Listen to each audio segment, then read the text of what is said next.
देखिए, आज की कक्षा 10वीं की इस वीडियो में हम लोग पढ़ने जा रहे हैं आज का अपना नया टॉपिक, जिसका नाम है समजातीय श्रेणी। क्या नाम है जिसका? समजातीय श्रेणी। इसको अंग्रेजी में हम homologous series, homologous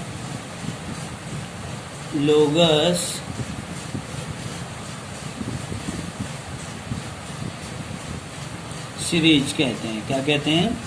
homologous series कहते हैं। देखो, कार्बनिक यौगिकों की ऐसी श्रेणी जिसमें कार्बन श्रृंखला में स्थित हाइड्रोजन परमाणु को एक ही प्रकार के क्रियात्मक समूह द्वारा प्रतिस्थापित किया जाता है। क्या कहा?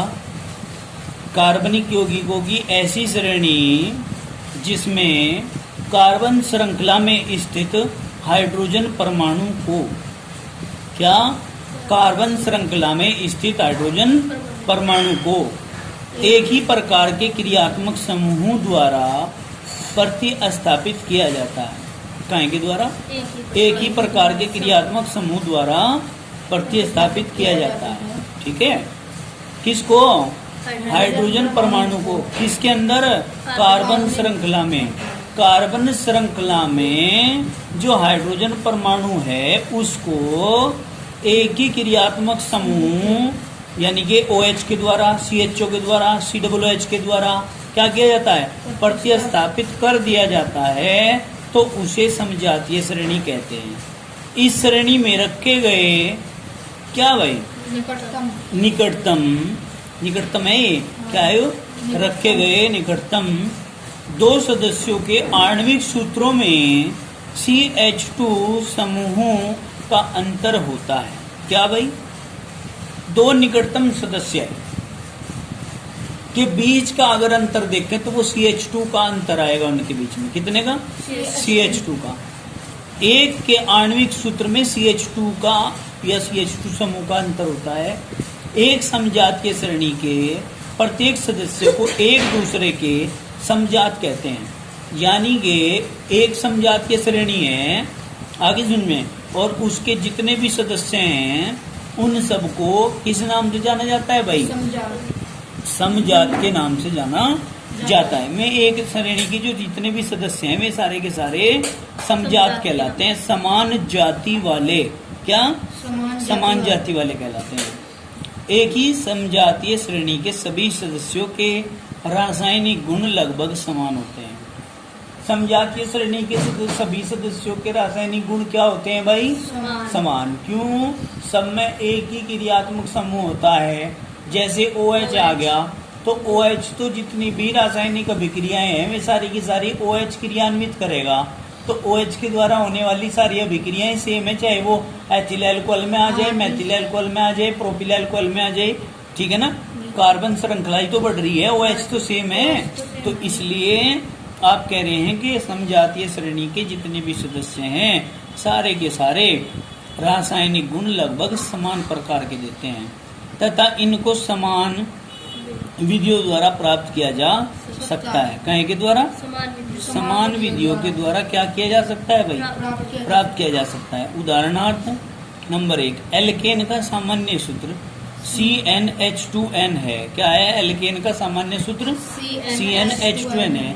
इसकी समजातीय श्रेणी मेथेन, एथेन, प्रोपेन, ब्यूटेन है। क्या है इसकी समजातीय श्रेणी? हाँ, मेथेन, एथेन, प्रोपेन, ब्यूटेन है। इसमें दो निकटतम सदस्यों के बीच काहे का अंतर होता है? CH2 का अंतर होता है। ठीक है बेटे। दूसरा हमने कहा एल्कीन श्रेणी। एल्कीन का सामान्य सूत्र CnH2n है। क्या है? CnH2n। इसका बेटे यहाँ गलत रहा। एल्कीन का सामान्य सूत्र CnH2n +2 लिखो आप। +2? हाँ, +2 होता है। ठीक है। और एल्कीन का होता है CnH2n है। इसकी समजातीय श्रेणी एथीन, प्रोपीन, ब्यूटीन होगा। यहाँ टीन क्या होगा? ब्यूटीन। समझ में आ गई बात? N+2 लिखना चाहते? हाँ।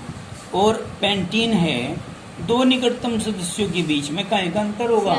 CH2 का निश्चित रूप से अंतर पाया जाएगा। और अगर अणुभार में देखेंगे तो अणुभार में 14 का अंतर पाया जाएगा। कितने का? 14। अणुभार में पाया जाता है कितने का अंतर भाई? 14। किन्हीं भी दो निकटतम सदस्यों के समजात के बीच में अणुभार में 14 का अंतर होता है। ठीक है, कोई दिक्कत तो नहीं है। आगे देखो, एल्काइन का सामान्य सूत्र CnH2n-2 है। क्या है एल्काइन का सामान्य सूत्र? CnH2n-2। इसकी समजातीय श्रेणी में एथाइन, प्रोपाइन, ब्यूटाइन, पेंटाइन है। समझ में आ गई बात? कोई दिक्कत तो नहीं है। ये है सारे के सारे इसमें। अब आगे देखिए, आप क्या पढ़ रहे हैं। हमने आपको कहा कि एल्काइन का सामान्य सूत्र CnH2n-2 है। इसकी समजातीय श्रेणी में एथाइन भी है, प्रोपाइन भी है, ब्यूटाइन भी है और पेंटाइन भी है। एल्कोहल की बात करते हैं तो श्रेणियां हैं अलग अलग भाई। पहले एल्केन आई, फिर एल्कीन आई, फिर एल्काइन आई, अब एल्कोहल आ गया। हम कहेंगे एल्कोहल का सामान्य सूत्र CnH2n+1 इंटू OH है। क्या है? OH है। इसकी समजातीय श्रेणी में मेथेनॉल, एथेनॉल, प्रोपेनॉल, ब्यूटेनॉल हैं। इसके दो निकटतम सदस्यों के बीच CH2 का अंतर होता है। कितने का अंतर होता है भाई? CH2 का अंतर होता है। इसी प्रकार अन्य यौगिक भी समजातीय श्रेणी बनाते हैं। क्या करते हैं? अन्य यौगिक भी समजातीय श्रेणी बनाते हैं। बताओ जरा, इतनी बात समझ में आई क्या? कोई दिक्कत तो नहीं है। अब आगे चलो, क्या कहेंगे हम?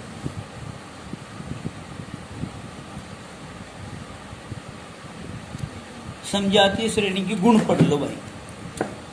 समजातीय श्रेणी बहुत इंपॉर्टेंट है ये। ठीक है, होमोलोगस सीरीज।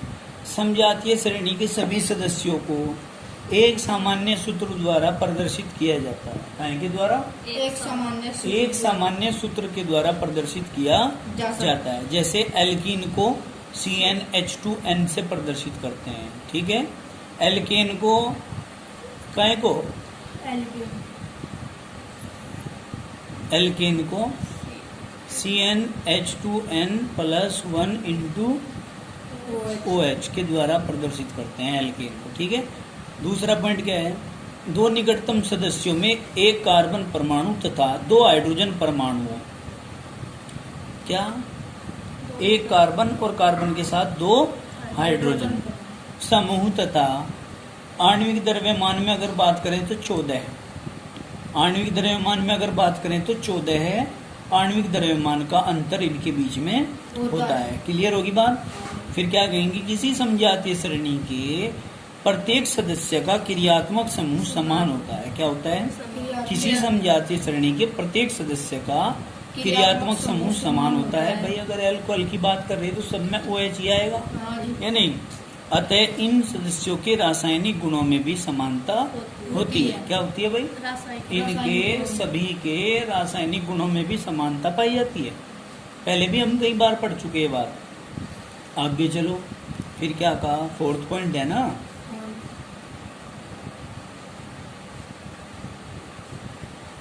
आणविक द्रव्यमान बढ़ने के साथ साथ किसी भी समजातीय श्रेणी के सदस्यों के भौतिक गुणों में क्रमिक अंतर होता है। क्या होता है? क्रम के अनुसार अंतर होता है। जैसे गलनांक, कवथनांक, आणविक द्रव्यमान बढ़ने पर बढ़ते हैं। क्या? आणविक द्रव्यमान, गलनांक, कवथनांक सारे के सारे परमाणु क्रमांक बढ़ने पर बढ़ते हैं या कार्बन श्रृंखला बढ़ने पर बढ़ते हैं। ठीक है जी, क्योंकि भौतिक गुण कार्बन श्रृंखला की लंबाई तथा प्रवृत्ति पर निर्भर करते हैं। यहाँ लिख नहीं रहा है। गलनांक तथा कवथनांक, आणविक द्रव्यमान, कार्बन श्रृंखला बढ़ने पर बढ़ते हैं, ऐसे लिखो। ठीक है, क्या करने पर? कार्बन श्रृंखला बढ़ने पर बढ़ते हैं। ठीक है, कोई दिक्कत तो नहीं है? बढ़ती है। क्यों बढ़ती है? क्योंकि भौतिक गुण कार्बन श्रृंखला की लंबाई तथा प्रवृत्ति पर निर्भर करते हैं। ठीक है, लंबाई पर और प्रकृति पर। प्रकृति है। नेक्स्ट पॉइंट है, किसी समजातीय श्रेणी के सभी यौगिकों को सामान्यतः एक ही निर्माण विधि से बनाया जा सकता है। मतलब समजातीय सरणी के सभी सदस्यों को बनाने का तरीका एक ही है। जैसे ये CH3COONA प्लस NaOH, तो क्या करोगे आप, यहाँ देख लो भाई, यहाँ देख लो सभी के सभी CH3COONA प्लस NaOH, यहाँ से देखो CH3 और एक हाइड्रोजन ये है बाहर, तो क्या हो गया CH4 हो गया, तो और ये Na2 हो गया, और C ऑप्शन के 2 और 1 3, तो क्या बन गया मेथेन। मेथेन बन गया। अगर नहीं आई नहीं समझ में या कुछ और है बात। अब आगे देखो C2H5 COONA प्लस NaOH, यहाँ भी क्या करेंगे हम, बनाने का मेथड तो वही है, C2H5 और एक ही हाइड्रोजन क्या हो गए C2H6 नहीं हो गए, C2H6 प्लस Na2C ऑक्सीजन के 2 और 1 3 Na2CO3। बताओ जरा समझ में आई क्या बात, कोई दिक्कत तो नहीं है। अब बात करते हैं समावयवी, कहेंगी समावयवी। समावयवी क्या हो, देखिए यहाँ पकड़ियो इसको। समावयवी क्या होते हैं, समावयवी मतलब समान अवयवी, जिनमें समान अवयव होते हैं, ठीक है। देखो ऐसे यौगिक जिनका आणविक सूत्र तो समान होता है, परंतु अणुओं की संरचनात्मक व्यवस्था भिन्न भिन्न होती है। क्या, ऐसे यौगिक जिनका आणविक सूत्र समान हो परंतु अणुओं की संरचनात्मक व्यवस्था भिन्न भिन्न हो, उन्हें समावयवी कहते हैं। क्या कहते हैं उन्हें, हाँ। तथा यह घटना समावयवता कहलाती है। ये घटना क्या कहलाती है, समावयवता।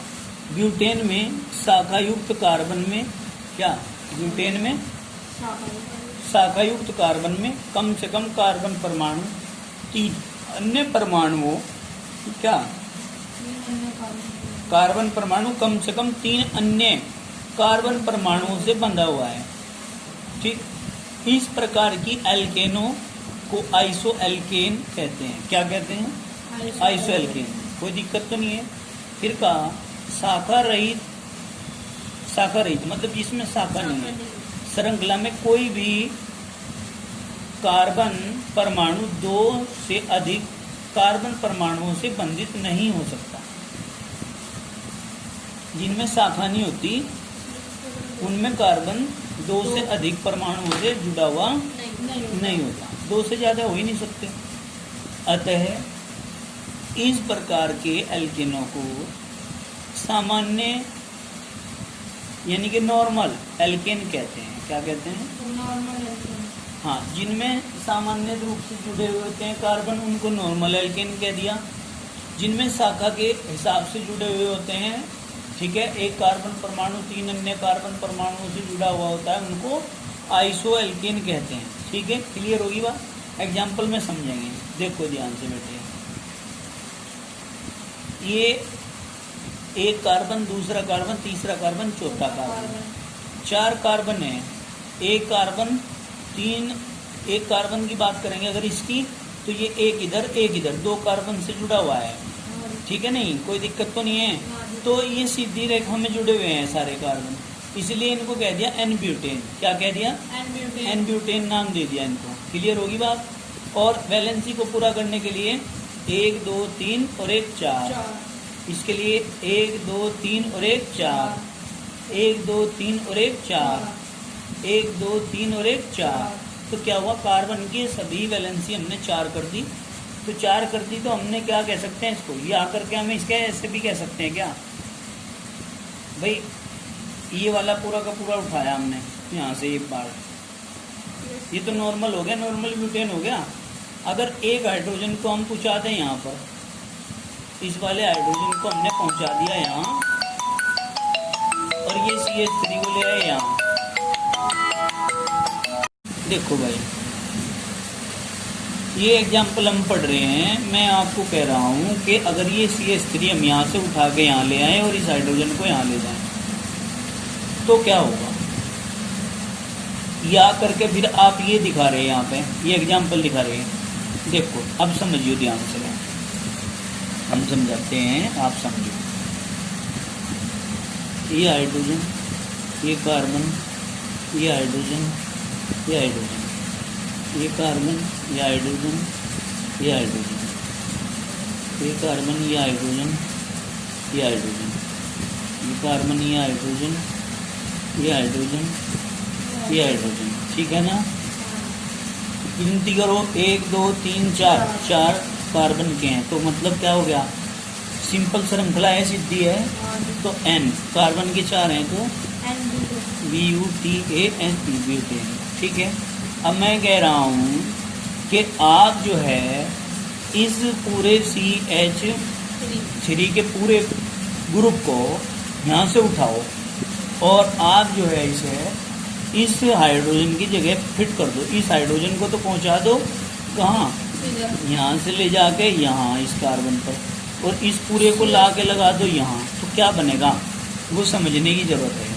तो और करके मैं क्या कहूँ, यहाँ ये हाइड्रोजन जोगा तू, ये कार्बन जोगा तू, नीचे वाला हाइड्रोजन जोगा तू, ऊपर वाला भी जोगा तू, आगे की ओर चले ये कार्बन भी जोगा तू, ये हाइड्रोजन भी जोगा तू, आगे चले ये कार्बन, ये वाला है ना, ये जोगा तो इसके ऊपर हाइड्रोजन जोगा तो, नीचे वाला हाइड्रोजन जोगा तो, और ठीक है, ये हाइड्रोजन यहाँ से चला, ये यहाँ लगाया आपने, ये आ गया, और ये CH3 यहाँ लगा रहे हो, तो ला करके जब इसे यहाँ लगाओगे CH3 को, तो ये तो कार्बन आ गया, एक हाइड्रोजन ये, एक हाइड्रोजन ये, और एक हाइड्रोजन ये। ठीक है, कोई दिक्कत तो नहीं है।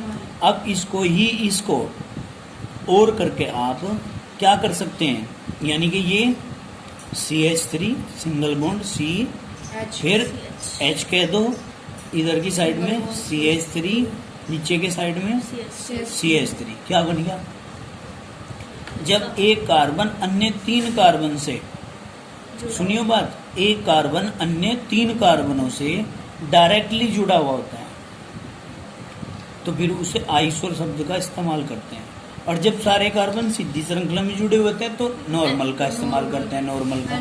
जैसे यहाँ कार्बन सीधे जुड़े हुए हैं तो नॉर्मल का इस्तेमाल करते हैं, और जब एक कार्बन अन्य 3 कार्बन से डायरेक्टली जुड़ा हुआ होता है तो आइसो ब्यूटेन का इस्तेमाल करते हैं। नहीं बेटे, ब्यूटेन ही आएगा, क्योंकि कार्बन 1 2 3 4 है टोटल, समझिए, ध्यान रहेगी ये बात, कोई दिक्कत तो नहीं है। अब आगे चलो, देखो इसने क्या कहा, सुनियो बात को। इसने कहा N ब्यूटेन में 4 कार्बन परमाणु सीधी श्रृंखला में जुड़े हुए थे, इसमें कोई शाखा नहीं थी, जबकि आइसो ब्यूटेन में 3 कार्बन परमाणु सीधी श्रृंखला में, 3 तो सीधे हैं श्रृंखला में, जबकि एक कार्बन परमाणु जो है वो मेथिल समूह के रूप में CH3 के रूप में शाखा में जुड़ा हुआ है सही?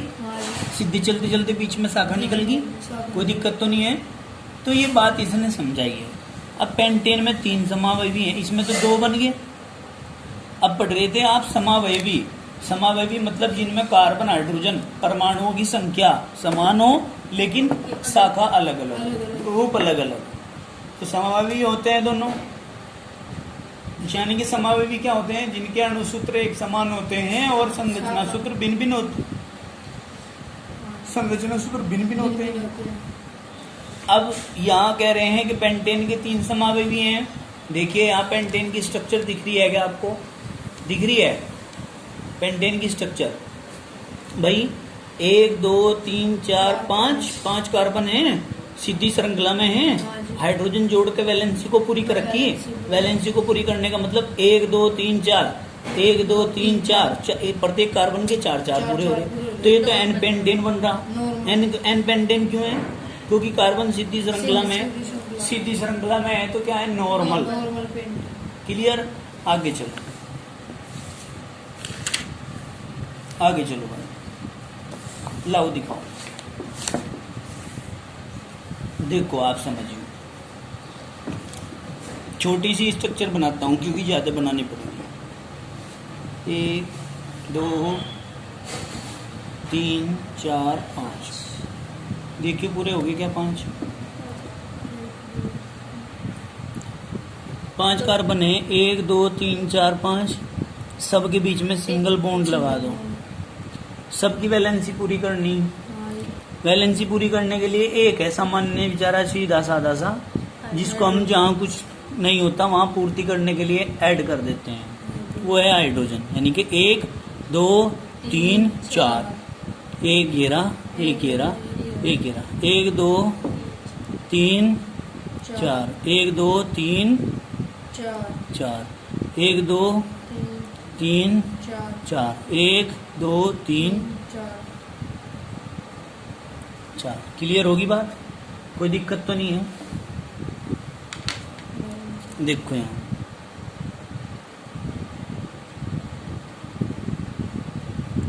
ACH3 उठाओ, कहाँ जोड़ दो? बताओ कहाँ जोड़ोगे? इस पे जोड़ लो, यहाँ वाले पे।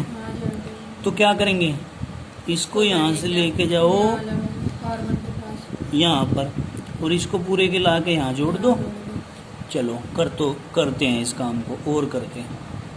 क्या है यहाँ? हाइड्रोजन, कार्बन, हाइड्रोजन, यहाँ पे हाइड्रोजन, यहाँ पे कार्बन, यहाँ पे हाइड्रोजन, यहाँ पे कार्बन, यहाँ हाइड्रोजन, यहाँ हाइड्रोजन, आगे चलो यहाँ कार्बन, यहाँ हाइड्रोजन, यहाँ हाइड्रोजन।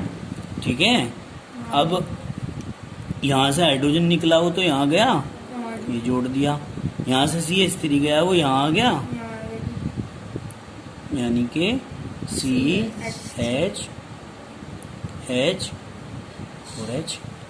क्लियर होगी बात? कोई दिक्कत है क्या? चलो अब आगे चलो, समझ के बेटे आप। इसका नाम क्या होगा?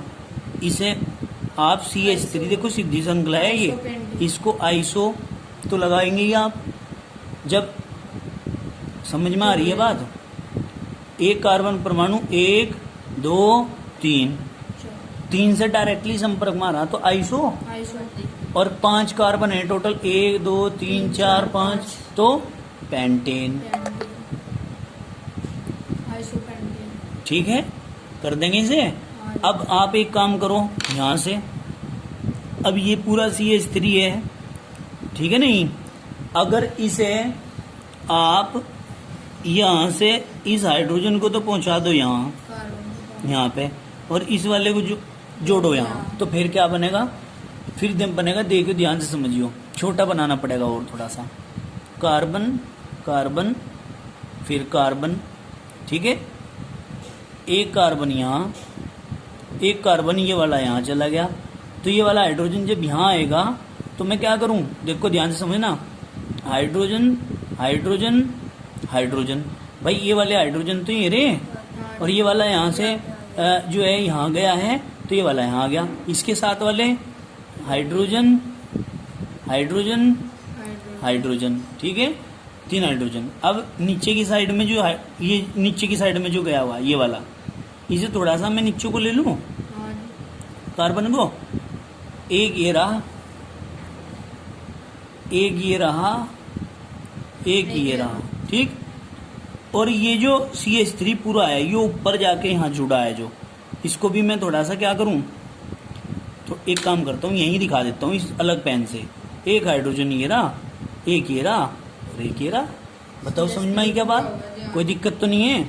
यहाँ से लेकर के इस तरह दिखाओ, ये ऊपर वाले के हैं, ये नीचे वाले के हैं। तो एक कार्बन से 1 2 3 4 कार्बन डायरेक्टली अटैच हैं।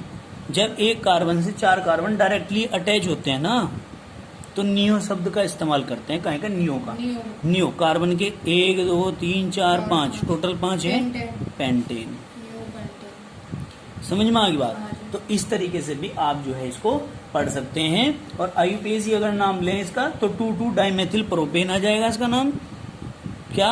2,2 डाइमेथिल, ठीक है? और क्या? PROPANE प्रोपेन, ये आ जाएगा। ठीक है, ये IUPAC नाम तुम्हें बनाने सिखाए जाएंगे, वो नियम आएगा आगे जब सीखोगे आप। ठीक है, अभी तो इतना ही समझ में आ रहा है, क्लियर हुई है? आज के लिए इतना ही काफी। कल हम नेक्स्ट अपनी वीडियो में पढ़ेंगे कार्बनिक यौगिकों का नामकरण। IUPAC नाम बनाने सीखोगे कल से आप, ठीक है? जो कि बहुत ज्यादा इंपॉर्टेंट है आप लोगों के सिलेबस के लिए भी और आप लोगों के दिमाग के लिए भी, नॉलेज के लिए भी, यदि आपको भविष्य में केमिस्ट्री पढ़ना है तो। ठीक है, आज के लिए इतना ही काफी। धन्यवाद।